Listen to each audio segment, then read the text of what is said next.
Épique Époque, regard croisé et illustré pour mieux comprendre les défis de notre temps, des conférences proposées par le Jardin des Sciences en partenariat avec RCF Alsace. Donc on est bien installé dans le planétarium. Alors bonjour à toutes et tous et bienvenue dans ce splendide lieu de la culture scientifique strasbourgeoise, le planétarium de l'Université de Strasbourg, du Jardin des Sciences de l'Université de Strasbourg. Et nous sommes réunis pour une nouvelle édition, une nouvelle table ronde de cet événement Épique Époque. Épique Époque, c'est un cycle de conférences, d'échanges, de débats sur des sujets d'actualité et des grands défis de société, adressés par les regards croisés de chercheurs, de chercheuses et de professionnels. Elles sont organisées par le Jardin des Sciences de l'Université de Strasbourg et enregistrées et diffusées sur le site de la RCF Alsace a posteriori si vous voulez le réécouter. Alors, on peut remercier Margot Zing, qui est chargée de programmation des conférences et de l'action culturelle en territoire au Jardin des Sciences de l'Université de Strasbourg, pour la programmation et la coordination de ces épisodes. Ce soir, nous aurons également une illustratrice, Hélène Bléau, qui est avec nous pour dessiner en live pendant tout l'épisode. Je m'appelle Eléa Eberlé et j'aurai le plaisir d'animer ces échanges ce soir. On remercie également toute l'équipe technique du planétarium qui permet d'accueillir ces événements. Je crois que je n'ai oublié personne. Et ce soir, nous allons parler d'un sujet qui nous concerne tous, l'eau. On en a besoin pour vivre, se nourrir, arroser nos cultures. Et pour parler de ce sujet, nous avons avec nous trois intervenants. Alors, Rémi Barbier, professeur de sociologie à l'École nationale du génie de l'eau et de l'environnement de Strasbourg, l'ENGES, est parmi nous. Vous pouvez l'applaudir. Juste à sa droite, Sarah Fernandez, qui est chercheuse en géographie à l'INRAE, donc l'Institut national de recherche en agronomie, alimentation et environnement, est également avec nous. Tous les deux travaillent dans l'unité de recherche SAGE, Société, Acteurs et Gouvernement en Europe. Et enfin, nous avons Benoît Grandmougin, qui est directeur de l'eau, de la biodiversité et du climat à la région Grand Est. Voilà, avant de rentrer dans le vif du sujet, je tiens à vous rappeler que vous êtes aussi des acteurs importants de cet événement, puisque à la fin des échanges, vous pourrez poser vos questions. Donc, restez bien jusqu'au bout et gardez vos questions pour la fin. Ils seront là pour répondre à toutes les interrogations de ce soir. Alors, je vais commencer très simplement cet épisode en posant la question à Rémi. Rémi, allons-nous manquer d'eau ? Merci Eléa pour cette question qui est évidemment une question très, très pertinente. Cela dit, on peut se demander si elle est réellement originale quand on regarde les titres. Voilà, cette petite sélection en fait de titres d'articles du quotidien du soir, du journal Le Monde, qui sont parus dans les années 60.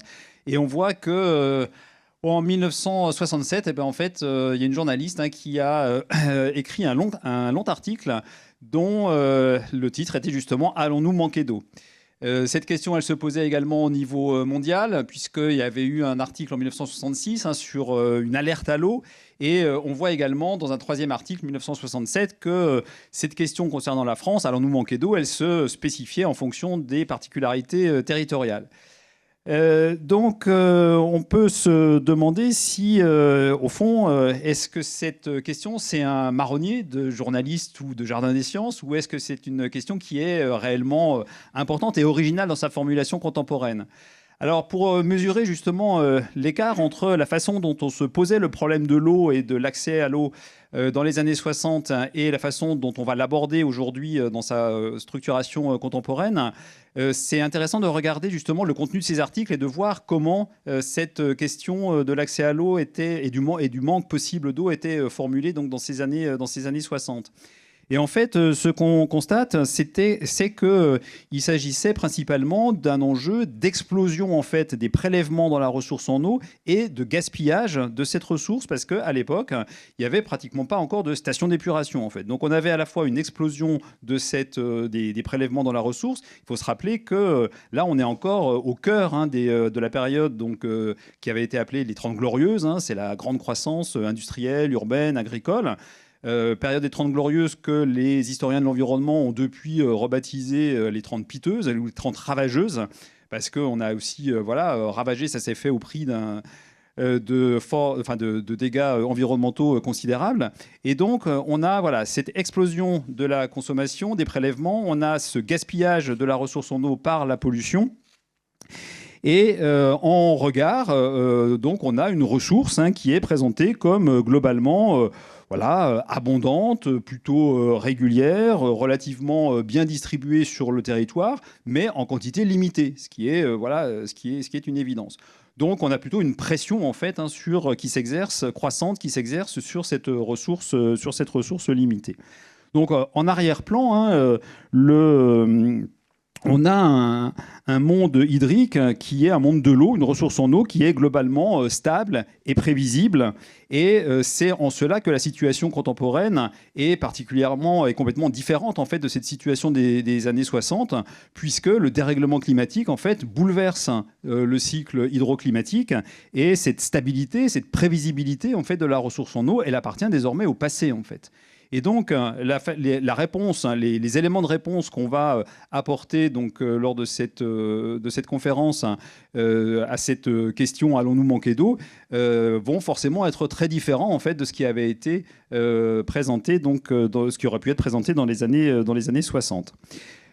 Et pour cela, on va procéder donc en 3 grandes étapes. En fait, on va d'abord répondre à la question des usages contemporains de l'eau. Ensuite, on parlera de la question du partage de l'eau et on fera un focus sur la question de l'eau potable, de l'accès à l'eau potable pour tous. Oui. Alors pour illustrer le propos, derrière nous, il y a une petite photographie d'un milieu naturel alsacien dans le Ride, complètement asséché. Donc voilà. Alors, est-ce que, pour continuer, on peut juste commencer par faire un petit état des lieux de la ressource en eau en France ? Actuellement, qu'est-ce qu'il se passe et quel est le futur de cette ressource ? Alors, ce qu'on peut dire, c'est que la France, jusqu'à maintenant, à l'échelle nationale et en moyenne interannuelle. Alors ça fait un peu mais bon, on pourra rediscuter de ça si vous le souhaitez après. Elle a été plutôt, la France jusqu'ici, bien lotie. Si on regarde en fait ces données moyennes de pluviométrie par rapport à d'autres pays du monde. Alors elle a une pluviométrie moyenne annuelle qui est supérieure par exemple à celle de l'Espagne. Cette pluviométrie, alors elle est après, bien sûr, variable d'une année à l'autre et aussi dans l'espace. Elle n'est pas la même à Perpignan qu'à Strasbourg. Et bon, je pense que c'est plutôt évident. Et ce que montre ce schéma-là, c'est aussi qu'une partie, en fait, de cette pluie va s'évaporer, en fait, au contact du sol. C'est le schéma là, qui est là, ici. Et l'autre va s'infiltrer. Et cette partie qui s'évapore au contact du sol, elle est quand même importante. C'est de l'ordre de 60% en fait, en moyenne. Et le reste, en fait, ça s'infiltre, ça ruisselle. Et c'est ça qui va constituer en fait ce qu'on a l'habitude d'appeler les ressources en eau, c'est-à-dire les écoulements dans les rivières ou qui va réalimenter les nappes et qui va devenir donc une ressource. Et ce qui est un peu intéressant, ce qui est intéressant aussi, je pense à noter ici avec ce schéma, c'est que, ce schéma et ces chiffres, vous voyez les 6% des cours d'eau entrant sur le territoire là, ça montre que le pays, la France, c'est un pays qui est quand même plutôt relativement indépendant, c'est-à-dire qu'il y a relativement peu de ressources qui viennent, on va dire, qui sont sur des logiques transfrontalières. Bon, alors vous allez me dire, attendez, le Rhin, c'est ça, évidemment, le Rhin, il est très important et on voit bien qu'il y a une coopération internationale, mais là, ce que je vous donne, c'est des chiffres à l'échelle nationale. Et donc, du coup, quand on quantifie ça, ça représente que de l'ordre de 6%. Mais ce qui est aussi important, je pense, de noter, c'est quand on regarde le schéma pour vous, qui est à droite, c'est qu'on voit que ce que les modélisations et les analyses statistiques montrent, c'est que quand même, sur les 30 dernières années, on a bien une baisse en fait quand même de la pluviométrie moyenne annuelle par rapport aux périodes précédentes. Alors, là, je pense que voilà, vous pouvez passer. Donc là, je vous ai parlé. Donc voilà, on a vu ce qu'était la situation jusqu'à maintenant. Le fait que quand même il y a des signaux en fait assez sérieux que ça change. Et donc la question maintenant qui se pose, c'est de savoir à l'avenir, à moyen et long terme, qu'est-ce qui risque de se passer. Et donc pour répondre à la question de savoir si on manque d'eau, aujourd'hui l'action publique, elle convoque des climatologues et des hydrologues, parce que vous voyez bien que on a parlé tout à l'heure de pluie, donc du coup ça renvoie à des questions quand même de climatologie et de modélisation du climat, mais aussi à la question finalement de la transformation de la pluie en débit ou en niveau piézométrique des nappes, et ça c'est plutôt ce que les hydrologues cherchent à représenter et à quantifier. Et donc, en fait, quand ils sont convoqués, ces climatologues et ces hydrologues, en fait, ils font des analyses rétrospectives, vous l'avez vu tout à l'heure là, avec les 30 dernières années, et des prospectives. Et ça, c'est un exemple de prospective, en fait, dont les résultats viennent de paraître il y a quelques mois, qui s'appelle Explore 2.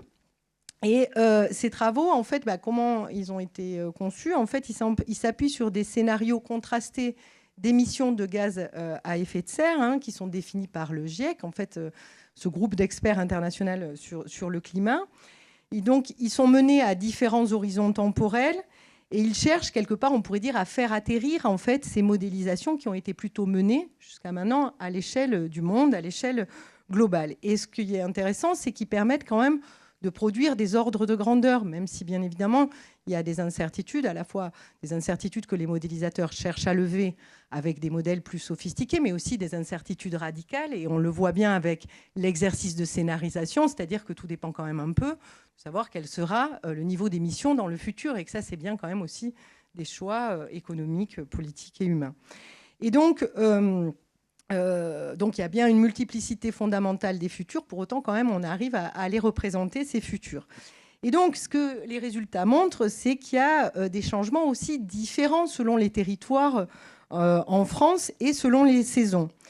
Et là, la carte, là, en fait, elle synthétise les résultats obtenus par ces travaux, donc ça a convoqué pas mal de chercheurs, avec un scénario d'émission particulier, alors qui dans le jargon là, du GIEC s'appelle le RCP8.5, et qui est, je pense qu'il est important de retenir, c'est que c'est un scénario assez pessimiste, c'est-à-dire avec des émissions de gaz à effet de serre qui continueront à être très élevées. Et donc dans ce scénario-là, ce qu'on voit, c'est qu'on aura plutôt une hausse des débits hivernaux et de la pluviométrie moyenne dans le nord-est, c'est-à-dire ici, et une baisse significative des débits et de la pluviométrie estivale. Et au-delà de ces changements en fait, en moyenne, en fait, ce qu'on voit aussi, c'est qu'il y aura des événements extrêmes plus fréquents et plus intenses un peu partout, et que ce soit en fait, pour les sécheresses et les inondations. Et en fait, quand même, la plupart un peu des scénarios montrent en particulier pour le sud-ouest de la France une baisse assez quand même significative des débits. Voilà. Et donc là, moi, je vous ai parlé plutôt de l'échelle nationale. Oui, on peut peut-être effectivement passer la parole à Benoît pour que tu nous parles un peu du scénario à l'échelle plus Grand Est. Et juste pour ceux qui n'ont pas le contexte parce qu'ils écoutent le podcast en différé, on était en train de commenter une carte de France justement sur laquelle étaient entourées les zones qui risquaient de subir certains phénomènes de variation de pluie, etc. Voilà. Je me permets juste de remettre le contexte à l'oral. Bonjour à tous. Effectivement, l'enjeu, c'est aussi de donner des illustrations en région de ces trajectoires. Vous en entendez au niveau international, au niveau national. La question qui nous a été posée, nous, en région, c'est qu'est-ce que ça donne finalement sur chacun de nos bassins versants à proximité. Alors, et notamment fort d'une année qui a été l'année 2022. Je ne sais pas si certains d'entre vous s'en rappellent. Voilà, une année qui a marqué... C'est globalement en région, on avait 120 communes en difficulté d'alimentation d'eau potable, on avait 350 entreprises qui se posaient la question sur lesquelles on avait des difficultés, soit en qualité, soit en quantité d'eau. On a eu les 2 premiers incendies de forêt dans les Vosges. Voilà, c'était pas connu, les incendies, et du coup c'était un sujet. On a eu également des impacts forts sur la navigation fluviale, notamment dans le Rhin, juste à proximité, c'est-à-dire avec des déchargements moindres des bateaux. Et du coup, Le travail, c'est de donner la photographie en 2050, en 2100, de là où on va, pour pouvoir anticiper, pour pouvoir adapter à la fois les politiques agricoles, les politiques de transport, les travaux en matière de forêt. Et c'est ce qu'on a mené, alors, en croisant à la fois l'évolution des besoins en eau, de ces différents usages, et puis l'évolution des ressources, avec différents scénarios, et du coup, dont le 8.5 mentionné par Sarah, dont des scénarios plus moyens. Globalement, ce qu'il faut retenir, c'est qu'il y a 2 impacts principaux en région en 2050 et 2100 accrus. C'est à la fois des vagues de chaleur plus importantes, et ça, en région continentale, on est loin de la mer. On a peu de climatiseurs et du coup, on va passer de 10 à une trentaine de jours de vagues de chaleur par été. Du coup, ça, c'est un des paramètres. Mais ça veut dire comment on isole nos bâtiments, comment on les évolue. Jusque-là, on les a isolés beaucoup contre le froid l'hiver. L'enjeu, c'est d'adapter nos écoles, nos bâtiments à des moments où il faut que les jeunes passent des examens en juin alors qu'on sera en période de canicule. Vous voyez, c'est ce type d'exemple, en tout cas, sur les travaux sur lesquels il faut qu'on mène. Du coup, ce paramètre-là, vague de chaleur. Et le deuxième, c'est vraiment une évolution du cycle de l'eau. On aurait la même quantité d'eau annuellement en termes de précipitations sur le quart nord-est de la France, ce qui est différent du sud-ouest, vous l'avez vu, mais globalement avec une répartition plus forte en hiver, début du printemps, et plus faible été-automne. Du coup, c'est cette différence finalement de précipitations qui créera des sécheresses plus importantes estivales et des risques de crues plus importantes hivernales. Du coup, voilà, ça se traduit par ces 2 paramètres-là principaux d'impact. Également, et là c'est l'actualité, il y a un impact aussi sur les sujets d'enneigement, par exemple dans les Vosges.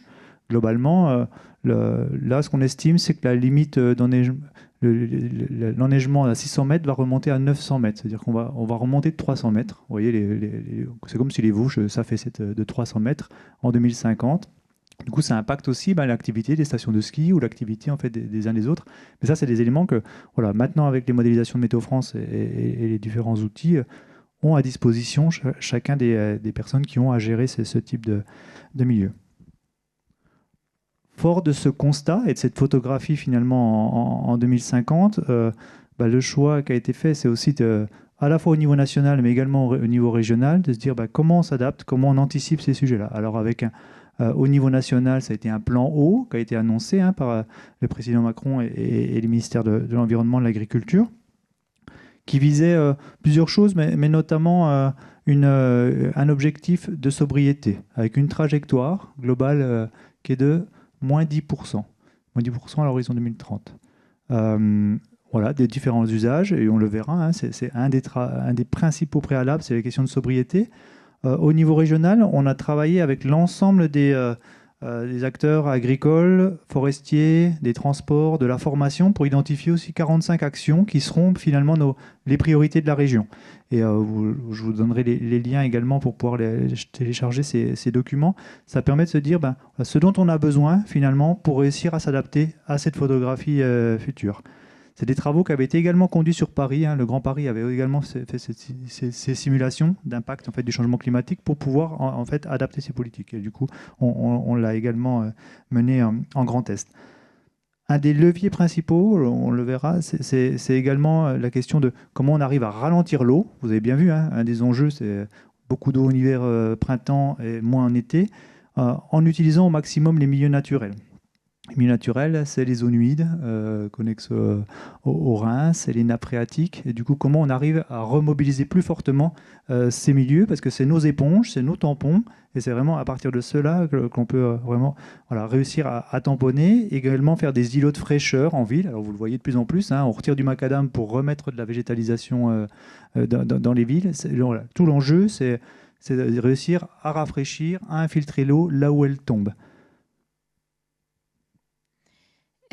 Alors, du coup, cette ressource en eau, il y aura moins d'eau, certes, mais on a toujours à peu près les mêmes besoins. J'imagine que ça va créer des tensions. Enfin, comment est-ce qu'on gère justement ce partage de la ressource eau à l'échelle de la France et à l'échelle du Grand Est? Qui c'est qui arbitre finalement cet usage de l'eau?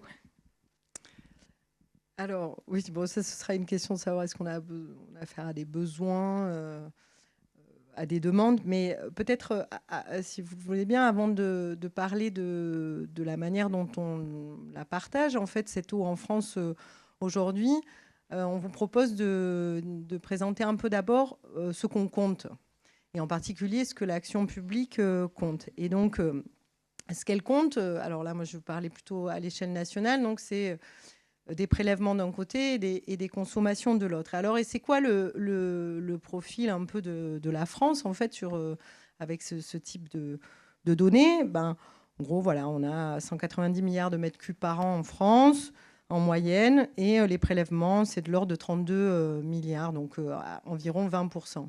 Alors, vous allez me dire, oh là, mais en fait, ça va. Enfin, comme l'a bien dit Benoît, il y a des milieux, en fait, aussi, et c'est pas une ressource qu'on cherche à complètement prélever ou consommer, en fait. Donc, c'est là où il faut toujours faire attention, en fait, avec, je pense, aux représentations et toujours voilà, se questionner, en fait, ce que ces chiffres nous disent.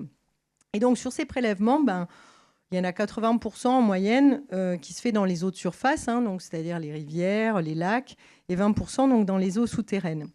Et alors, une particularité de la France, quand on regarde en fait le profil de prélèvement, c'est qu'on voit que y a un peu plus de la moitié de ces prélèvements qui est dédié au refroidissement des centrales nucléaires à circuit fermé et des centrales thermiques à flamme. Et ça, en gros, c'est entre 16 et 20 milliards de mètres cubes par an. Et c'est variable un peu selon les années, mais ça, c'est les ordres de grandeur. Et voilà, si on compare à d'autres pays, c'est sûr que dans d'autres pays, en fait, ce serait pas, il n'y a pas le même source d'énergie, etc., qui est utilisée. Donc, du coup, par exemple, le plus gros préleveur en général, c'est plutôt l'agriculture avec l'irrigation. Mais dans le cas de la France, c'est on va dire, le nucléaire. Et là, je dis bien le nucléaire à circuit fermé, parce qu'en fait, les centrales nucléaires à circuit ouvert, elles ne sont pas comptabilisées dans ces prélèvements. Et donc les 50% restants, et c'est quand même aussi très significatif. Et les 50% restants, ils sont répartis par ordre décroissant entre la production d'eau potable, l'alimentation des canaux de navigation, qui, en particulier dans le Grand Est, il y en a, et l'irrigation des cultures et les autres activités industrielles, qui sont en fait dans les comptabilisations, en particulier du ministère de l'Environnement, distinguées de la production d'énergie. Et donc ces autres activités industrielles, ça va être la chimie, le textile, la cellulose, etc., qui vont prélever de l'eau. Et donc évidemment, ça peut être variable d'une année à l'autre et variable d'un territoire à l'autre. Et en particulier selon les territoires. Par exemple, les prélèvements pour l'irrigation, c'est de l'ordre de 30% des prélèvements totaux en Occitanie, 25% en région PACA et moins de 1% en Bretagne ou en Grand Est. Et les prélèvements donc, pour ces centrales nucléaires, c'est 10% des prélèvements totaux en Occitanie et 30% en Grand Est, etc. Les régions PACA et Bretagne, elles n'accueillent pas de centrales. Donc, ce que j'essaye de vous dire par là, c'est au-delà de balancer des chiffres, c'est que je pense qu'on voit bien en fait, qu'on peut quand même assez difficilement se satisfaire de grandes catégories d'usagers et surtout peut-être de quantification nationale et annuelle pour comprendre en fait les situations de pénurie. Alors là, je vous ai parlé de prélèvements. Alors pourquoi on distingue les prélèvements et les consommations? Non, en fait, ces quantifications qu'on peut voir assez facilement, sur Internet, qui sont publicisées, c'est que parce qu'on considère qu'elles n'ont pas les mêmes impacts sur le milieu à proximité du lieu de prélèvement, puisque quand même quand même de toute façon affaire à un cycle de l'eau. Et donc, cette eau qui est consommée, à un moment donné, elle va redevenir de la pluie, mais pas au même endroit. Et donc, du coup, pourquoi on distingue les deux? Parce que, typiquement, par exemple, l'agriculture irriguée, elle consomme une grande part de l'eau qui est prélevée. Pourquoi? Parce que cette eau qui est prélevée pour l'irrigation des cultures, ça va participer à la production de biomasse. Et dans ce processus, il y a le phénomène d'évapotranspiration. Et donc, du coup, l'eau, elle va changer d'état. Et donc, du coup, elle n'est plus disponible, en fait, pour un usage à proximité. Il y a d'autres profils d'usage, typiquement les usages industriels, même si en fonction du type d'industrie auquel on a affaire, ça ne va pas être forcément exactement les mêmes profils.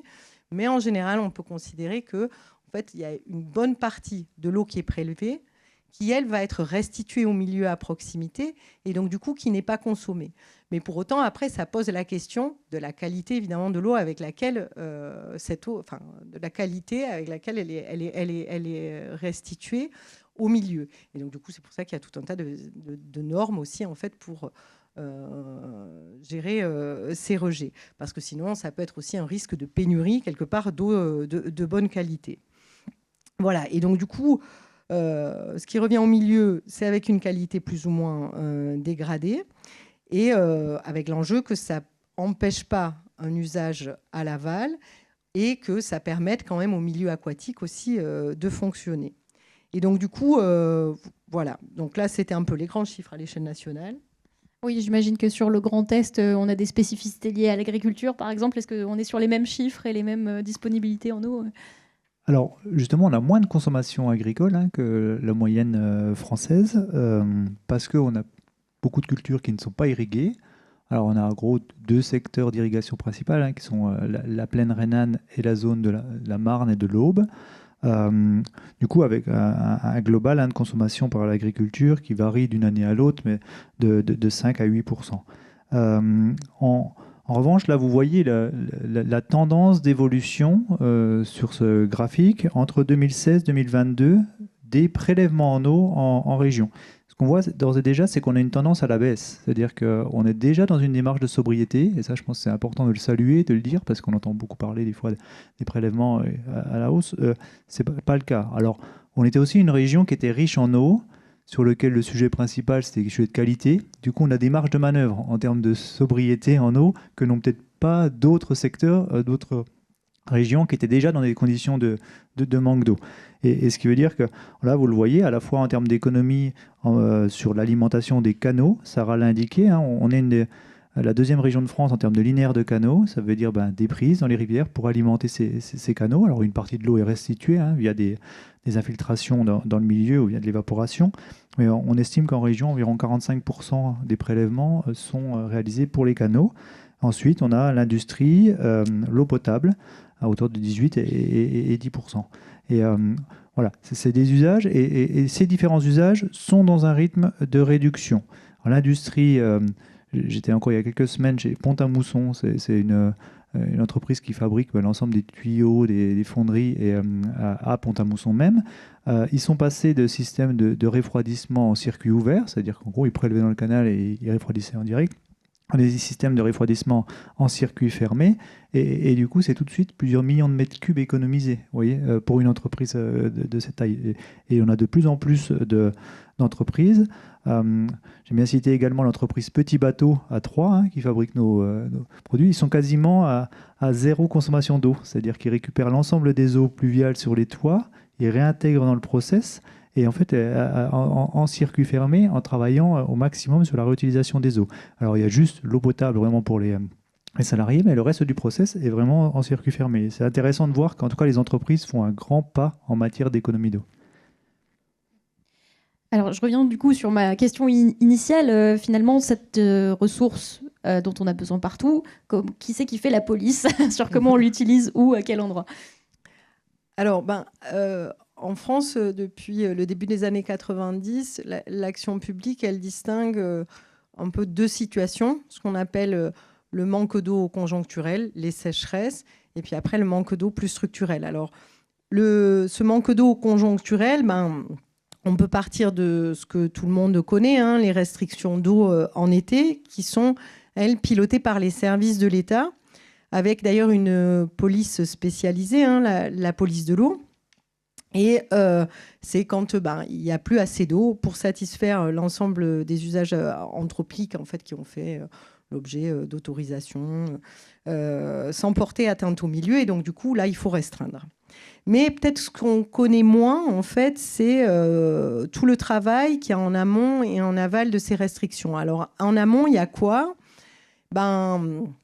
Il y a le travail en fait d'hydromètres d'État qui sont dans les services de l'État et qui vont produire en fait les données à partir de stations de mesure qui d'ailleurs n'ont pas été peut-être le plus souvent choisies pour leur capacité à mesurer les étiages, hein, c'est-à-dire les bas débits, peut-être plutôt pour les crues et les inondations, si c'était ça les problématiques qui étaient importantes au moment où ces stations elles ont été mises en place, et qui s'appuient sur des infrastructures qui ont été plus ou moins bien maintenues en fonction des investissements qu'on y a mis. Et donc là, alors, y a une photo, alors pour ceux qui nous écouteront et qui ne nous voient pas, qui est intéressante parce qu'on voit en fait des hydromètres, ils sont nombreux là dans une rivière.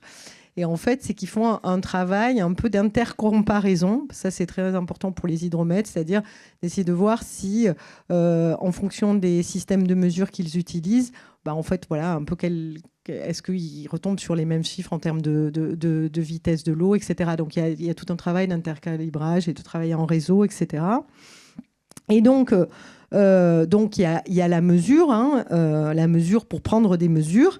Et il y a aussi un travail de zonage en fait qui va être fait, c'est-à-dire qu'avec ces données, mais aussi en interaction parfois étroite avec certains porte-parole d'usage de l'eau, en particulier l'agriculture, les services de l'État ils produisent donc voilà des zonages et aussi des seuils de débit, c'est-à-dire des niveaux de débit qu'on considère importants de ne pas aller en dessous. Parce que sinon, soit ça va poser trop de problèmes à l'aval, soit parce qu'il n'y aura pas de capacité auto-épuratoire des cours d'eau ou de dilution suffisante, par exemple, ou parce que ça empêcherait aussi d'autres prélèvements qui sont jugés importants, etc. Voilà, bon, sachant que quand même la priorité, elle est à l'eau potable. Et donc, du coup, avec ces zonages et ces seuils, c'est en fonction de ça qu'ils vont aussi définir des mesures de restriction qui vont être différentes selon les catégories d'usage de l'eau, c'est-à-dire selon leurs caractéristiques. Là, on en revient aux questions aussi de prélèvement et de consommation. Par exemple, pour l'usage domestique, et puis aussi de ce qu'on va considérer comme un besoin essentiel ou pas. Typiquement, pour l'usage domestique, ça va être la question des piscines et interdiction de remplir sa piscine. Et pour les irrigants, ça va être plutôt de chercher à organiser des tours d'eau. Et donc, en aval, c'est là en fait qu'on retrouve donc cette police de l'eau. Mais avant l'activité en fait de contrôle de l'application des mesures, l'État il communique, par exemple avec un site là qui s'appelle Vigio. Et ce qui est peut-être important de retenir, c'est que toutes ces étapes, elles sont complexes parce que il n'y a pas forcément toujours beaucoup de données et plus globalement aussi des moyens humains qui sont limités et qui leur sont dédiés. Mais aussi, peut-être surtout, parce qu'il est difficile de légitimer et de mettre en pratique ces restrictions. Et donc, elles sont toujours quand même aussi très largement négociées avec les usagers de l'eau. Et donc, là, je vous ai parlé de ce qui se passe quand il y a une sécheresse. Et là, ces dernières années, en fait, on en a vécu plusieurs. Mais qu'est-ce qui se passe, en fait, dans des territoires où on considère, en fait, qu'il y a un manque d'eau plus structurel ? En fait, qui n'est pas lié à une anomalie, on va dire, de la pluviométrie par rapport à la moyenne. Alors effectivement, donc il y a des territoires en fait où le déséquilibre entre la ressource disponible et les usages, il est donc chronique, structurel. Ça concerne le sud-ouest, ça concerne des territoires sur la façade atlantique, ça concerne aussi un certain nombre de territoires dans le bassin parisien, ça commence à concerner également le Grand Est. Et donc, dans ces territoires, il est nécessaire de prendre en fait des mesures par des arrêtés sécheresse, en fait, de prendre des mesures de régulation des usages de manière très fréquente, même en dehors en fait d'épisodes de sécheresse particuliers. Et c'est évident qu'on ne peut pas donc gérer ces situations de déséquilibre structurel comme ça au coup par coup en faisant chaque année, donc en ayant recours chaque année à ces mesures prises par les services de l'État, par la police de l'eau.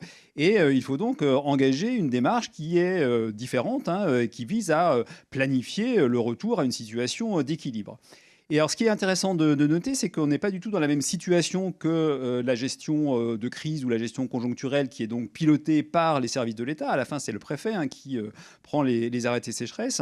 Là, on est en fait dans une démarche qui s'inscrit dans la tradition un peu participative en fait de la gouvernance ou de la gestion de la ressource en eau.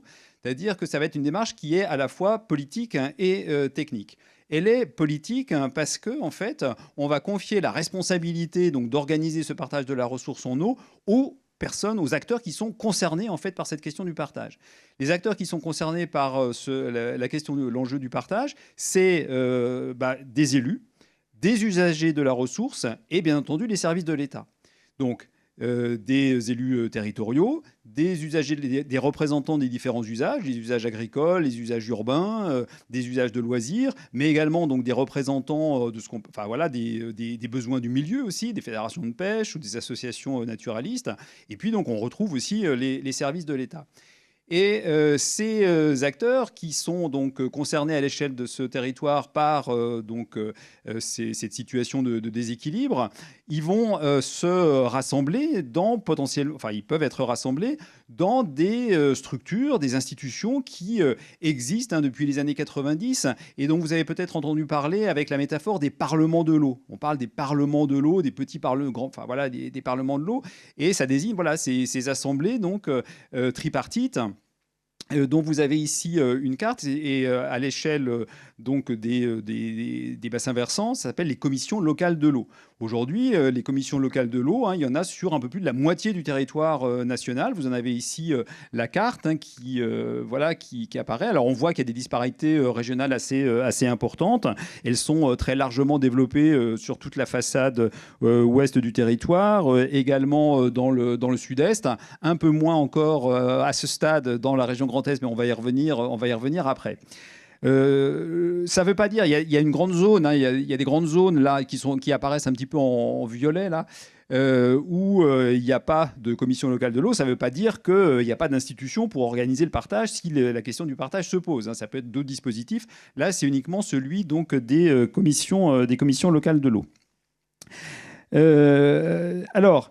Ces commissions locales de l'eau, donc c'est là où on va commencer à enclencher en fait le mécanisme de partage, et ça suppose, pour pouvoir organiser ce partage, de connaître ce qu'on appelle la ressource disponible ou le volume prélevable.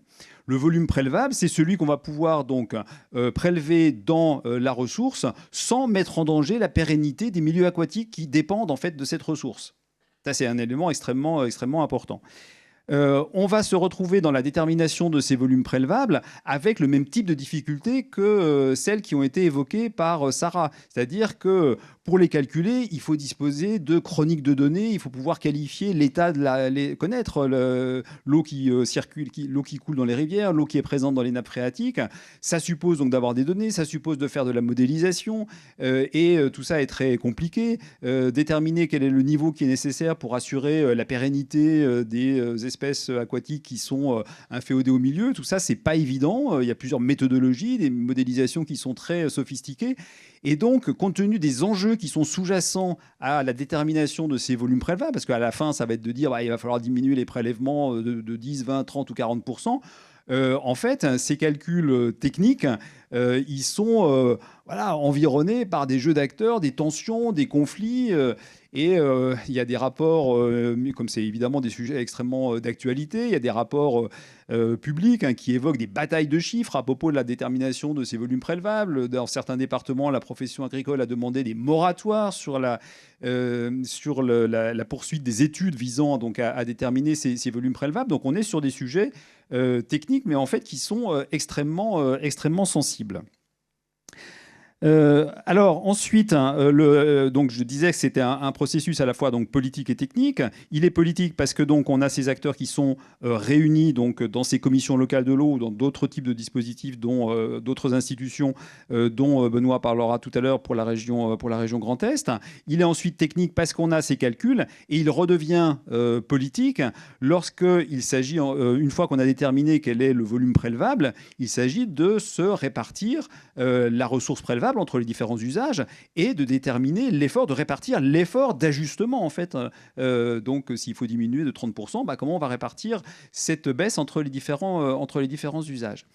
Et on parvient donc, c'est l'image, c'est voilà, ces institutions là, c'est parviennent à se mettre d'accord et à se répartir entre grandes catégories d'usagers ce volume prélevable, comme on le voit ici dans ce document qui est extrait de ce qu'on appelle un règlement, en fait, ces commissions locales de l'eau. Et elles ont la capacité à produire un droit de l'eau territorial, adapté donc à la situation du territoire, et qui répartit la ressource entre les différents usages. Et on voit ici, donc, c'est précis, 58,8% affectés donc, de la ressource disponible affectée à la production d'eau potable, 39,7% affectés aux usages agricoles et 1,5% affectés aux usages industriels.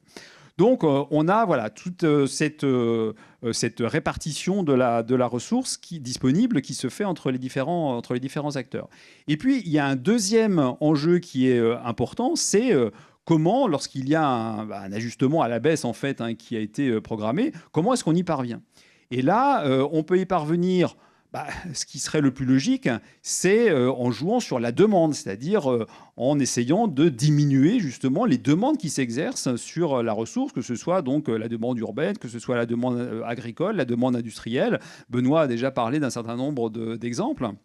Mais agir sur la demande, ça suppose des ajustements qui sont compliqués. Parce qu'il faut modifier des habitudes, il faut modifier des stratégies ou des filières agricoles, il faut modifier des process industriels. Et donc, le réflexe qui est hérité aussi de cette période d'abondance qui était encore quand même celle des années 60, de la période qui précédait, ça va être quand même plutôt d'essayer d'aller encore augmenter, chercher d'autres eaux et pour pouvoir augmenter l'offre d'eau en fait, pour essayer de justement minimiser l'effort de diminution de la demande. Et donc ça va déboucher sur des options en fait fondées essentiellement sur le développement d'ouvrages hydrauliques plus facile à mettre en œuvre. Mais avant que Sarah vous en parle, on va donc passer la parole à Benoît pour nous préciser, qui va nous expliquer comment ces institutions de partage de l'eau, partage structurel, se mettent en place dans la région Grand Est. Bravo. En région, et on a cet enjeu de structurer des mini-parlements de l'eau sur les secteurs. Historiquement, on les a mis en place là où il y avait un sujet. Là où il y avait un sujet de qualité d'eau, c'est le cas de la nappe rhénane. La nappe rhénane, 35 milliards de mètres cubes, une des plus grandes nappes d'Europe, qui est sous vos pieds là. Elle a un enjeu premier qui était l'évolution de sa qualité d'eau, on y reviendra, mais qui a justifié en fait que les différents acteurs, les industriels, les communes, les agriculteurs, les associations se mettent autour de la table pour dire quel est l'enjeu, et du coup on structurait ce schéma d'aménagement et de gestion des eaux. C'est une des secteurs hachurée verte que vous voyez à droite de la carte, sur lequel s'applique un objectif qui est de dire on souhaite continuer à produire de l'eau potable sans traitement ici sur cette nappe. Et pour éviter d'avoir à dépolluer, ça veut dire travailler à l'amont pour éviter un impact sur cette nappe. Ça, c'est un exemple sur cette nappe rhénane. Un autre exemple, et dans ces secteurs toujours hachurés verts, c'est les bassins miniers, les anciens miniers ferrifères en Lorraine ou houillers, sur lesquels là c'est d'autres phénomènes. Ces phénomènes, quand on arrête d'extraire dans les mines, on stoppe les pompes d'exor, le niveau d'eau remonte dans les galeries et ça crée des réservoirs miniers, des réservoirs d'eau intéressants. Et c'est notamment le cas du bassin ferrifère, sur lequel on est en train de suivre en tout cas l'évolution des qualités d'eau. Ce sera probablement une ressource très intéressante d'eau dans les années à venir, mais on est en train justement d'analyser cette évolution. C'est le cas également du bassin houiller, où là, l'eau remonte jusqu'à affleurer. Et du coup, là, on a un enjeu presque de trop d'eau, vous voyez, sur le secteur, sur la frontière nord. Un autre exemple de secteur où s'est mis en place ce SAGE, c'est autour de Vittel, avec, je pense que vous l'avez vu dans la presse, des sujets autour de Nestlé Waters, sur des questions de prélèvement. Et là, effectivement, on avait un enjeu de surprélèvement par rapport à la recharge de la nappe annuelle. Et du coup, à une baisse progressive du toit de la nappe.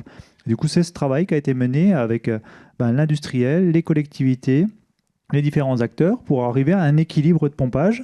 Et maintenant, ça y est, le niveau de la nappe commence à remonter. Et du coup, l'équilibre est en train d'être trouvé sur ce secteur des grès du Trias inférieur. Et enfin, sur l'ouest de la région, on est sur le secteur nappe de Champagne, sur le système crayeux. où là, on va avoir un enjeu qui rejoint ce qu'a indiqué Rémi, c'est-à-dire de volume prélevable maximum pour éviter d'impacter les ruisseaux en surface. Et du coup, on est en train d'enclencher cette dynamique de calculer ces volumes prélevables maximum. Et ensuite, chaque acteur aura un volume prélevable maximum qui permet en tout cas de continuer d'alimenter les cours d'eau. Vous le voyez en région, il y a quand même des trous. Alors, ils ne sont pas complètement blancs parce qu'il y a aussi d'autres acteurs qui interviennent. Je pense par exemple à l'axe, toute la Meuse, la rivière Meuse, qui part ensuite en Belgique, aux Pays-Bas. La région, c'est un petit tronçon. Pour autant, ça refroidit la centrale nucléaire de Chaux. Du coup, il y en a un enjeu vraiment de débit dans cette rivière pour assurer ce refroidissement. Mais derrière, il y a 7 millions de Belges qui sont alimentés via le canal Albert par cette rivière. Et derrière, il y a aussi aux Pays-Bas des enjeux de stabilité de digues, de production agricole. Et du coup, cette gestion globale, typiquement sur ce type de bassin versant, se fait au travers d'une commission internationale. Cette fois-ci, on dézoome et on a une relation. Alors, c'est l'État français qui représente en France, aux côtés de la Belgique et des Pays-Bas, sur la Commission internationale de la Meuse. Et on va avoir des démarches similaires sur la Moselle et sur le Rhin, en partenariat avec l'ensemble des acteurs du bassin versant du Rhin. Un des enjeux dans les années à venir, ça va être de couvrir l'ensemble de la région de ces SAGE, de ces petits parlements de l'eau, et on s'y déploie dans les années à venir. Et on peut revenir maintenant aux ouvrages hydrauliques. Du coup, oui, on parlait des solutions techniques pour permettre à tout le monde d'avoir accès à la ressource en eau, même quand la quantité d'eau était plus faible. Et je vais juste vous demander d'être assez concis sur cette partie, parce que j'aimerais qu'on garde du temps pour parler de l'eau potable à la fin. Donc, voilà. Ok. Donc, comme ça a été dit, on voit bien qu'il y a des choix un peu politiques d'allocation d'eau et d'autorisation de rejet qui ont sédimenté un peu dans tout un tas d'infrastructures dans un contexte national plutôt globalement d'abondance d'eau, où il y a cette idée en fait que quelque part, une pénurie locale, elle peut toujours se gérer justement par des solutions techniques qui permettent d'amener de l'eau d'ailleurs ou de la stocker quand elle est là pour quand il y en a moins. Et du coup, on a affaire à des changements hydroclimatiques qui fragilisent en fait tout ça. Mais comme le disait tout à l'heure très bien Rémi, en fait, on voit bien que c'est quand même très complexe d'arriver à jouer vraiment sur la demande et aussi à voir comment concrètement on peut se partager en fait les efforts environnementaux, les efforts de sobriété. Et donc du coup, il y a toujours un peu un attrait pour ces solutions d'augmentation de l'offre. Et donc, un cas emblématique dernièrement, c'est les bassines.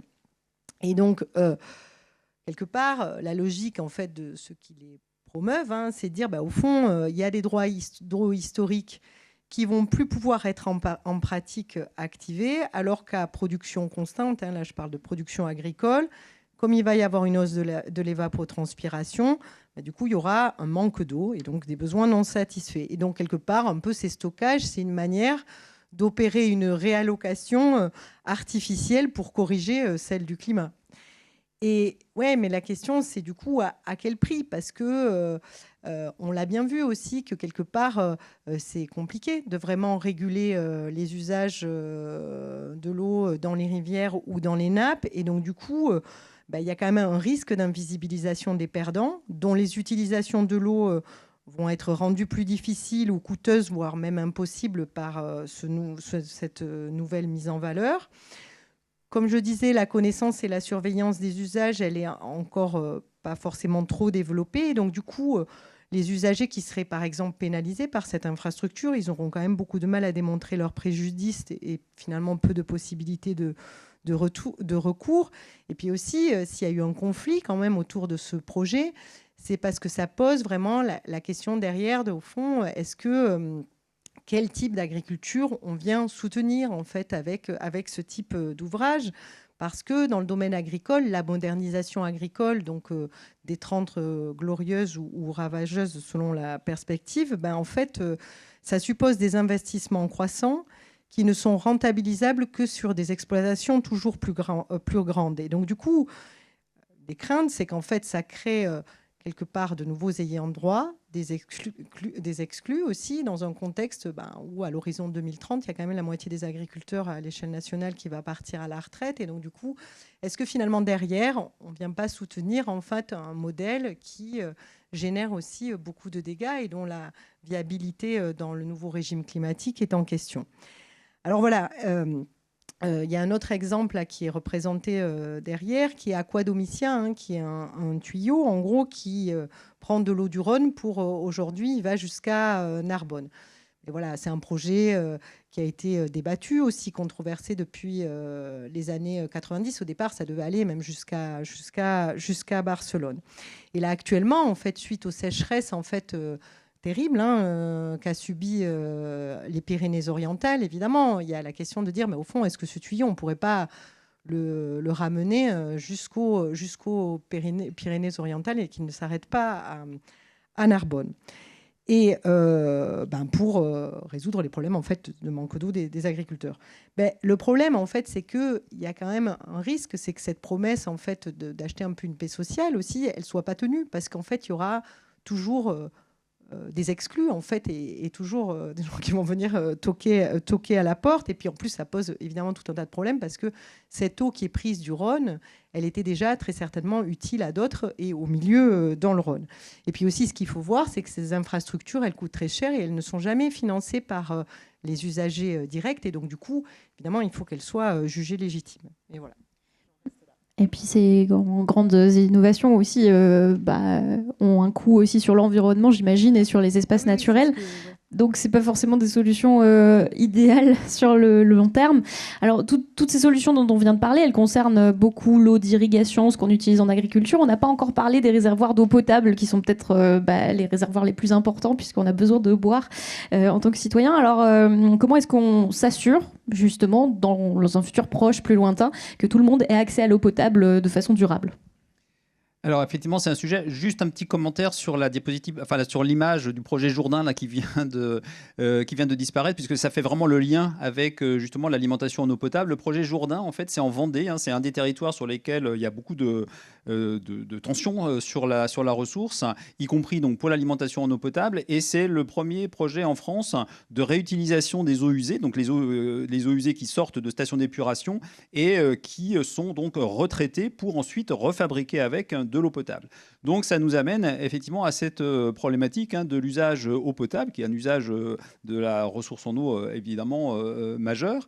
Et l'image qui va maintenant apparaître, alors c'est une jolie image, c'est une publicité, ça peut paraître un peu surprenant, c'est une publicité des années 20 pour inciter les gens en fait à s'abonner à ces réseaux, aux réseaux donc sous pression, qui nous paraissent si évidents aujourd'hui. Mais il a fallu convaincre les gens. Et cette belle image qui en dit long aussi sur les représentations et les modèles familiaux dans les années, donc il y a un siècle en fait, avec les différents rôles qui sont attribués notamment au père et à la mère. Elle témoigne en fait de cette magnifique épopée industrielle, politique, juridique aussi, et qui a abouti donc à la généralisation de l'eau potable à domicile, le confort moderne, eau et gaz à tous les étages et même dans tous les appartements.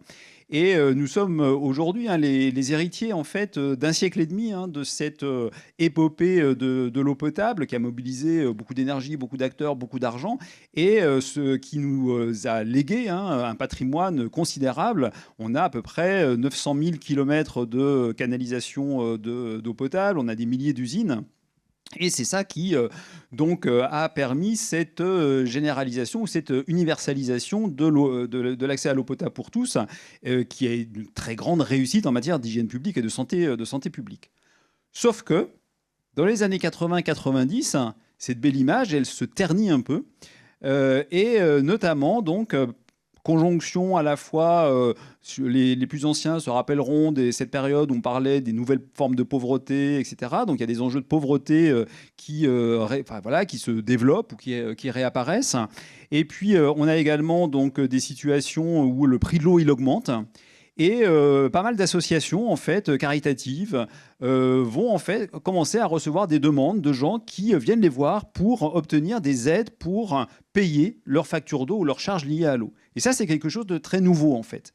Et comme cette situation, elle se répète, ces différentes associations caritatives vont s'allier avec d'autres acteurs, avec aussi des chercheurs, avec des politiques, et elles vont donc entreprendre de faire reconnaître un nouveau problème parallèlement à d'autres associations, d'autres acteurs qui se battaient pour faire reconnaître l'enjeu de la précarité hydrique, des gens qui avaient du mal, en fait, de la précarité énergétique, des gens qui avaient du mal à payer leur facture d'énergie.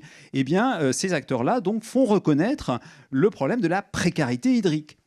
C'est d'abord, en fait, le problème donc de ceux pour lesquels c'est difficile de payer leurs charges liées à l'eau. Ça, c'est la dimension économique de la précarité hydrique. Mais il y a aussi, et c'est ce qui illustre cette image, l'enjeu, en fait, la deuxième dimension, en fait, de cette précarité hydrique, c'est la difficulté, c'est simplement les gens qui ne sont pas raccordés au réseau. Les gens qui ne sont pas raccordés au réseau, et là on les voit ici, c'est les gens du voyage qui s'installent dans des endroits qui ne sont pas forcément équipés, en fait, de prise d'eau. Alors là, il y a une prise d'eau qui a été équipée, donc ils ont cet accès, mais il faut penser aussi aux 300 000 sans-abri qui, évidemment, par définition, donc, n'ont pas accès, en fait, ne sont pas raccordés au réseau. Donc, cette belle réussite du réseau, on voit que cette universalisation, elle n'était pas finalement pleinement aboutie. Et progressivement, la mobilisation de tous ces acteurs va contribuer à faire évoluer, en fait, la réglementation. Donc d'abord, les usagers en difficulté vont se voir reconnaître le droit à bénéficier d'une aide pour payer leurs charges liées à l'eau. Ensuite, il y a quand même un tournant important en 2006, une grande loi sur l'eau qui instaure le droit d'accès à l'eau pour tous, à un coût abordable. Ça ne veut pas dire que c'est gratuit, mais c'est un coût qui doit être abordable. Et enfin, une troisième grande évolution, ça a été l'interdiction des coupures d'eau. Voilà, qui sont dorénavant illégales. Alors après, toute la difficulté, c'est de pouvoir rendre effectif, en fait, ce droit à l'eau qui a été inscrit dans le droit français en 2006, qui a été réaffirmé récemment par une directive européenne. Et pour cela, les collectivités peuvent activer une palette de leviers, peuvent mettre en place des aides, et elles peuvent également jouer sur la tarification. Et c'est ce qu'illustre ce schéma, où il s'agit donc, c'est une collègue qui développe donc un logiciel, en fait, pour essayer de diminuer ce qu'on appelle la pauvreté en eau à l'échelle d'une collectivité. Là, c'est une commune des Landes, quelques milliers d'habitants. Et la pauvreté en eau, on considère que les gens sont pauvres en eau lorsque le poids de leurs charges liées à l'eau dépasse 3% de leurs revenus. Bon. Et donc là, on voit bien que cette pauvreté en eau, enfin on le voit bien, c'est un peu flou, mais on voit bien que cette pauvreté en eau, elle est extrêmement concentrée dans le premier décile, c'est-à-dire dans les 10% des gens qui ont les plus faibles revenus, et ils sont quasiment tous pauvres en eau. Et tout l'objet, en fait, de ce logiciel de tarification solidaire, c'est d'essayer de jouer sur la tarification, de mettre en place des prix, par exemple des premières tranches de consommation à coût nul, de jouer sur la tarification pour diminuer donc cette pauvreté en eau. Et donc ça fait partie de ce qu'on appelle la tarification sociale de l'eau. Ça, c'est le problème de l'accès. Et puis, pour terminer, donc, sur ces questions liées à l'eau potable, il y a un adjectif qui est important, c'est celui de c'est potable, et donc la potabilité de l'eau. Alors oui, ça on peut passer sur cette image, je pense, et enchaîner donc sur la question de la potabilité. Alors la potabilité, comme vous le savez, donc elle est définie par une batterie de critères qui sont évolutifs, qui peuvent être contestés, mais globalement, donc parvenir à distribuer une eau de qualité potable, ça repose sur l'enchaînement de 3 grands leviers. D'abord, essayer de choisir les ressources en eau qui soient de la meilleure qualité possible. Et donc, on va privilégier souvent les ressources souterraines. Il y a à peu près 2/3 de l'eau qui va servir à fabriquer l'eau potable qui vient des ressources souterraines, parce que c'est celles qui sont de meilleure qualité à la base, mieux que l'eau des rivières. Ensuite, on a ce qu'on appelle la protection au niveau des points de captage. Donc ça, c'est pour préserver, en fait, contre les pollutions accidentelles. Il vaut mieux qu'il n'y ait pas de dépôt de produits chimiques à proximité d'un point de captage d'eau. Et puis, donc, on a le 3e étage, c'est l'usine de potabilisation où on va pouvoir... Et cette usine donc, de potabilisation, ça permet d'une certaine manière d'assurer une forme de déconnexion entre la qualité de l'eau qu'on va puiser dans le milieu et l'eau qu'on va distribuer. Parce qu'avec le génie sanitaire, on sait en gros fabriquer de l'eau potable à partir de n'importe quelle qualité d'eau. Sauf que ce système, donc, qui s'est progressivement constitué, donc il est débordé en fait à partir des années 80 par le phénomène dont on entend parler un peu tous les jours et de plus en plus, le phénomène des pollutions diffuses. C'est d'abord les pollutions diffuses agricoles, qui sont rejointes, et vous avez sans doute suivi dans l'actualité, par toutes les autres pollutions diffuses liées à ce qu'on appelle les micropolluants, qui sont donc présents en très petite quantité, mais qui sont toxiques, et qui sont bioaccumulables, qui sont persistants, donc qui ont des effets sanitaires.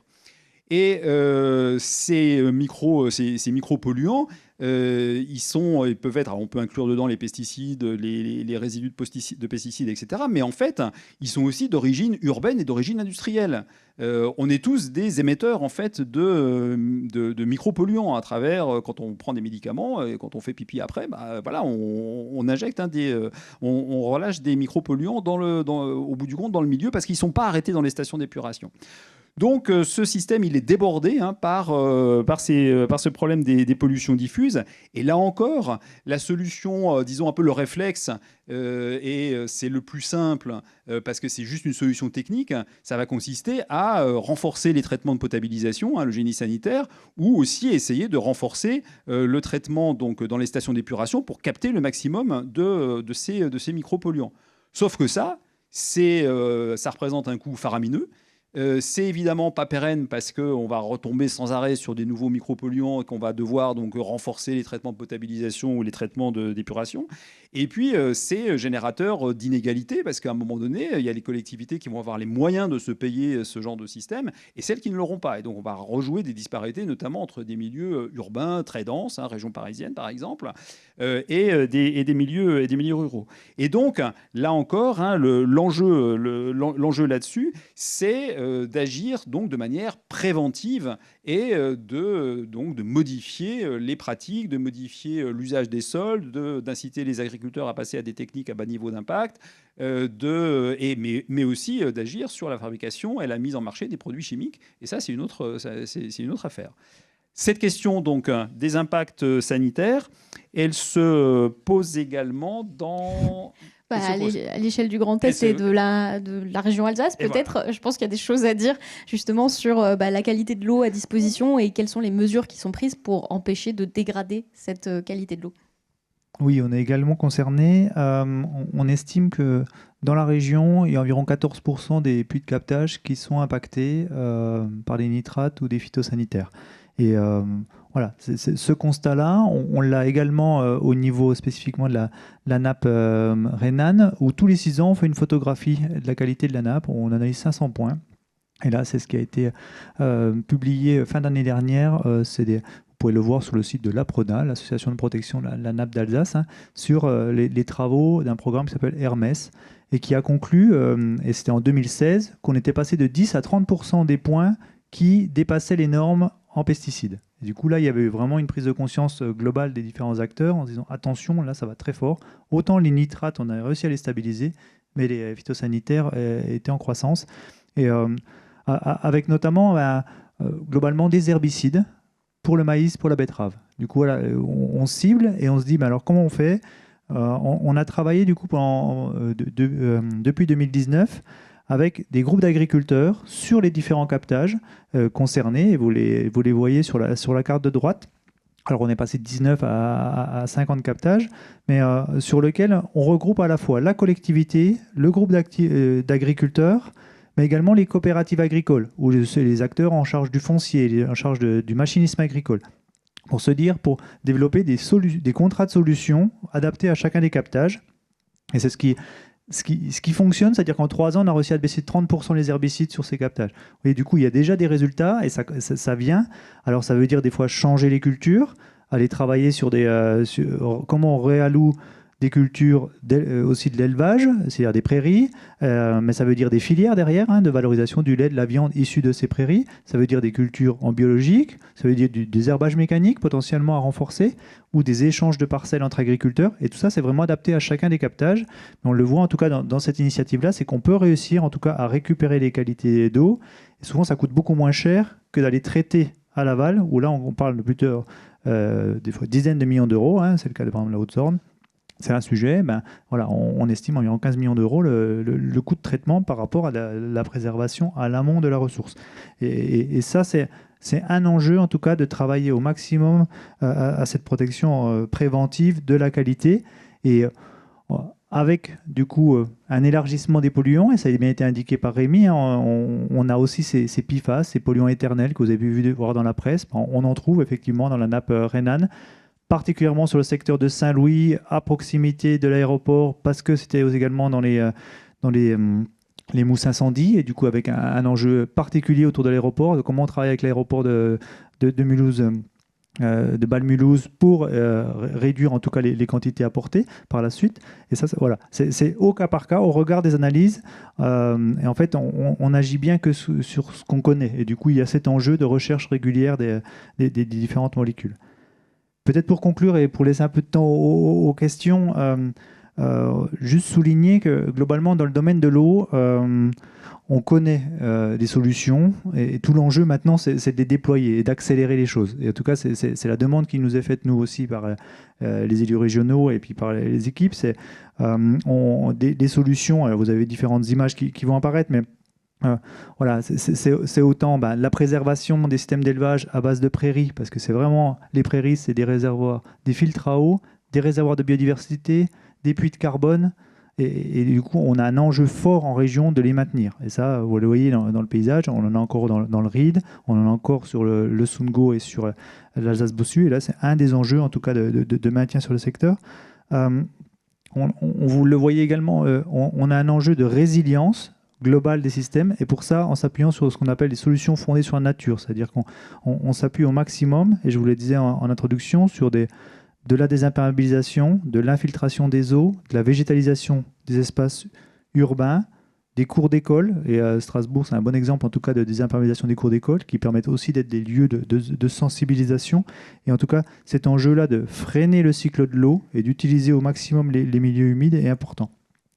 Et un dernier élément de conclusion, c'est de dépasser l'enjeu eau, en fait, quand on analyse le sujet, et l'analyser un peu plus largement, parce qu'effectivement, on pourra avoir une solution technique de faire un tuyau ou de faire un barrage.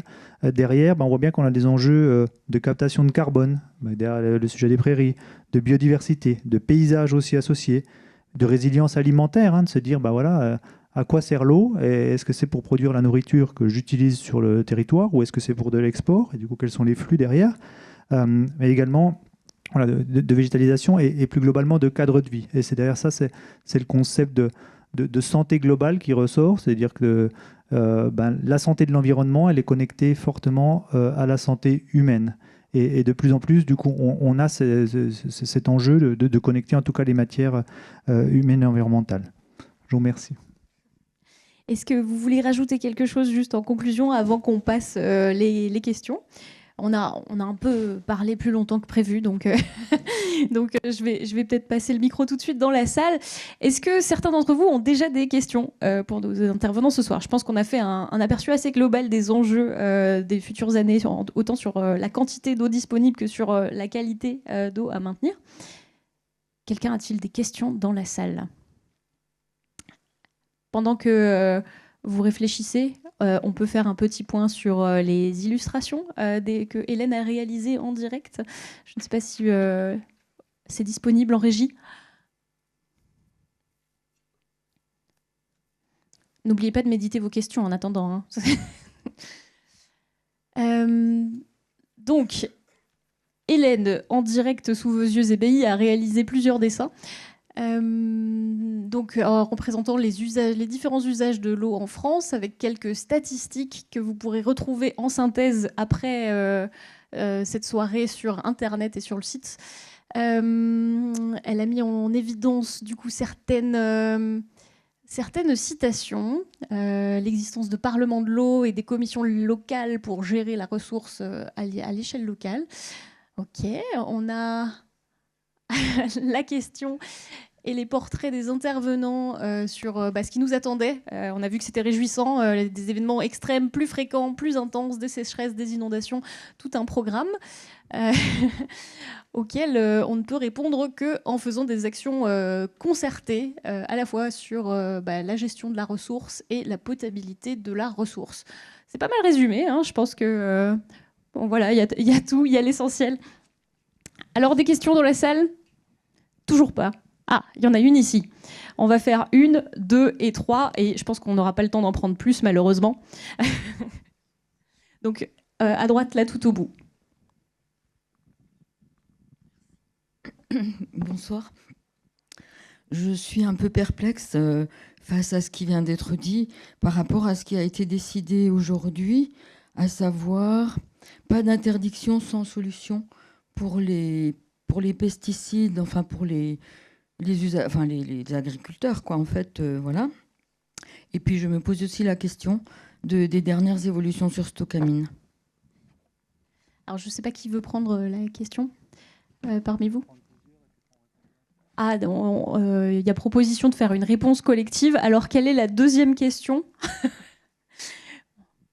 On va y revenir.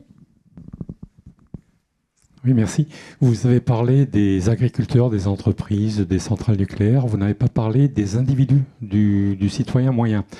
Alors, est-ce que le citoyen moyen, il peut jouer un rôle dans ce choix de consommer moins?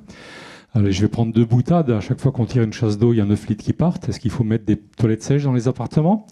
Une autre boutade, pour fabriquer 1 litre de bière, il faut utiliser 7 litres d'eau. Est-ce qu'il faut interdire la bière? Donc, est-ce que l'individu peut avoir des actions notables ou est-ce que c'est qu'une goutte d'eau sur une pierre chaude? Ok, et du coup, on va prendre la troisième question et vous allez tous répondre à la fois. J'espère que vous avez une bonne mémoire, hein. Vous m'avez demandé de le faire comme ça. La troisième question, c'était à gauche là-bas, tout au bout. Donc, première question, c'était est-ce que les mesures qui sont prises actuellement sont cohérentes avec l'enjeu et l'importance de préserver la ressource, notamment au niveau des pesticides? Deuxième question, est-ce qu'on peut faire porter toute la responsabilité sur l'individu et quelle différence on fait à notre échelle? Et troisième question. Oui, je crois qu'on a mis la plupart des piscines en Alsace en circuit fermé, ce qui est une bonne chose. Et ce qui m'interroge là, c'est quand est-ce qu'on va interdire l'arrosage dans l'agriculture par forte chaleur dans la journée? Alors, on pourrait mettre des minuteurs qui arrosent la nuit.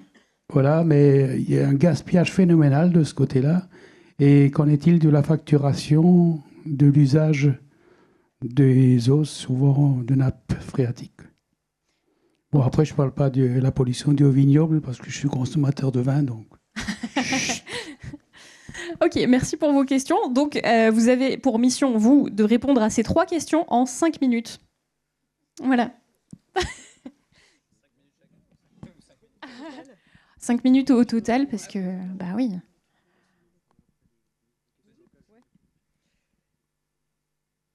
Alors, sur la question que vous posiez des citoyens et au fond, c'est quoi les ordres de grandeur? Est-ce que ça changerait quelque chose, etc.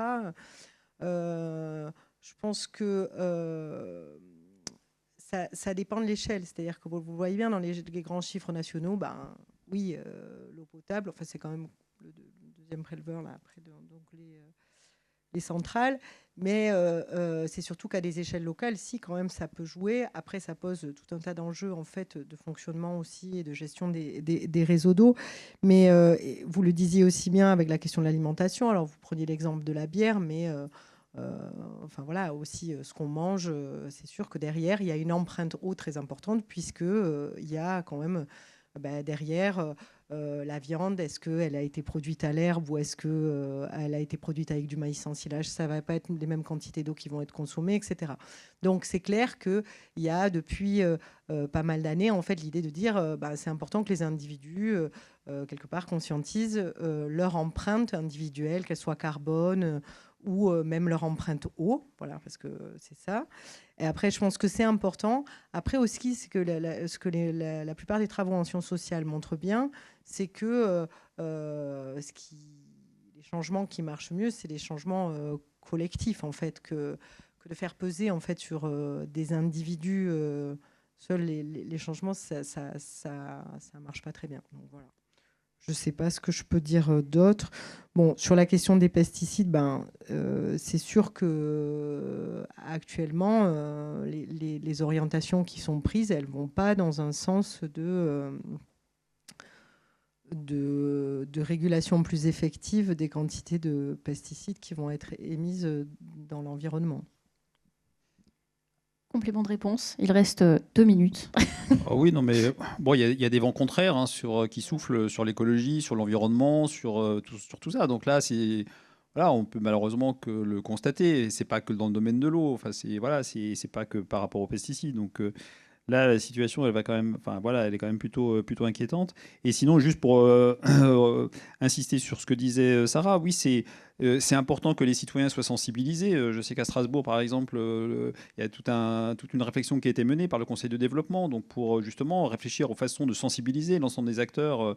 Donc c'est important que chacun soit évidemment sensible et réfléchisse à sa consommation directe, mais aussi à son empreinte, même si agir sur son empreinte, ça veut dire aussi limiter les prélèvements d'eau dans d'autres pays, parce que voilà, c'est lié au grand transfert notamment alimentaire. Et sinon, voilà, c'est pas en agissant, enfin voilà, l'individu seul, c'est pas là où sont les grandes marges de manœuvre. Mais il faut bien voir que quand même, il y a aussi beaucoup de mesures et d'incitations qui sont, et Benoît en avait évoqué un certain nombre, qui sont à destination des industriels pour passer en circuit fermé. Monsieur l'évoquait à propos des piscines. Donc il y a aussi, ça ne concerne pas que les individus, les efforts aussi de sobriété. Et il y a déjà des choses qui sont engagées dans beaucoup de domaines économiques. Ok. Dernière partie de réponse peut-être sur les aspects agriculture ou... Oui, et très rapidement. Alors oui, c'est pas un long fleuve tranquille, parce que effectivement les sujets que vous citez sont importants. Concernant Stocamine, alors le choix, c'était un choix de l'État de confiner en place. Ça correspond pas forcément au choix des collectivités locales. Vous l'avez vu dans la presse et autres. Tout l'enjeu, c'est de garder la capacité d'accès et de suivre ce qui s'y passe. Et de se dire si dans 10, 20, 30 ans, on doit récupérer ces déchets, voilà, comment on procède. Juste pour ceux qui... C'est un des enjeux. Voilà. Pour ceux qui nous écoutent et qui n'ont pas le contexte, Stocamine, du coup, c'est un site d'enfouissement de déchets des anciennes mines de potasse en Alsace, c'est ça ? Oui, les anciennes mines de potasse avaient été réutilisées, les galeries, pour stocker des déchets via cette entreprise Stocamine qui avait été créée à l'époque pour cet usage. Concernant les phytos, c'est un enjeu et nous sur lequel on essaye d'éviter, c'est la substitution, c'est-à-dire que quand une molécule est interdite, qu'une autre soit utilisée parce que finalement on la retrouve dans l'eau 5 à 8 ans plus tard. Et on met le temps qu'elle migre. Et du coup, tout l'enjeu, c'est de travailler sur les sujets d'homologation pour s'assurer que quand une molécule est homologuée, effectivement, elle ait un impact très limité, voire nul sur la ressource en eau. Mais c'est surtout sur comment est-ce qu'on arrive à éviter d'utiliser du chimique. Et c'est ça le travail qui est fait au travers de la robotique, du désherbage mécanique, de l'évolution des cultures. Et on est plutôt sur l'évolution, en tout cas, de ces process. Et enfin, sur les questions d'économie d'eau en irrigation, parce qu'effectivement, c'est un enjeu. Alors, bon, globalement, on a l'impression que c'est beaucoup d'évaporation, c'est 5%, mais c'est quand même déjà beaucoup. Voilà. Mais ça permet aussi de relativiser. C'est ce qui s'évapore en période de midi à 14h. Voilà, c'est 5% de ce qui tombe, parce que c'est quand même des grosses douches qui tombent via ces systèmes d'enrouleurs ou d'asperceurs. Pour autant... Voilà, c'est un des leviers qui est utilisé dans beaucoup de régions. On interdit l'irrigation sur les périodes les plus chaudes. Ce sera peut-être mis en place. C'est mis en place déjà dans les arrêtés quand il y a des arrêtés sécheresse. Voilà, je pense que sur la nappe rhénane, on commence à venir seulement sur ces sujets de réduction et quantité d'eau. Et je pense qu'on pourra s'inspirer de ce qui se fait dans le sud de la France, dans l'ouest de la France, ailleurs, où cette question de la gestion volumétrique de l'eau, elle est déjà en place. Ok, je pense qu'on arrive à la fin des questions. Alors si vous deviez chacun donner une petite phrase très concise pour conclure cette session épique époque, qu'est-ce que vous voudriez que les gens retiennent de cette question ? Allons-nous manquer d'eau ? Alors moi j'insisterai sur le nous en disant il faut toujours se poser la question de il y a qui dans le nous ? Ne pas oublier donc ceux qui n'ont pas accès à l'eau dont j'ai parlé, mais également ne pas oublier le milieu aussi qui risque de manquer d'eau, surtout si on privilégie justement et on est trop gourmand, vorace sur les usages anthropiques. Et alors moi je rajouterais un X à eau, parce que on voit bien que ces eaux, en fait, elles sont au pluriel, elles sont différemment chargées socialement, elles ont des qualités différentes, elles ne s'inscrivent pas dans les mêmes paysages, dans les mêmes milieux. Autrement dit, l'eau, elle a une matérialité plus élargie que sa seule formule chimique et elle déborde toujours des institutions ou des catégories qui cherchent à la découper. Moi, je dirais que l'eau, c'est pas un sujet technique, c'est un sujet politique. C'est vraiment des choix de société. Fort bien, je pense que sur cette conclusion, on peut effectivement les applaudir. Donc ce soir, vous aurez vu que la gestion de l'eau, c'est un gros sujet. Ce n'est pas un long fleuve tranquille, mais il y a plein de choses à faire pour la suite. Merci à tous et toutes d'être venus à cette conférence ce soir. Et puis on espère vous retrouver à la prochaine session d'Epic-Époque qui aura lieu le jeudi 6 mars pour une question très intéressante. Comment écrivons-nous l'histoire ? Voilà, j'espère que ça vous donne l'eau à la bouche. On se retrouve dans un mois. Et merci encore, bonne soirée.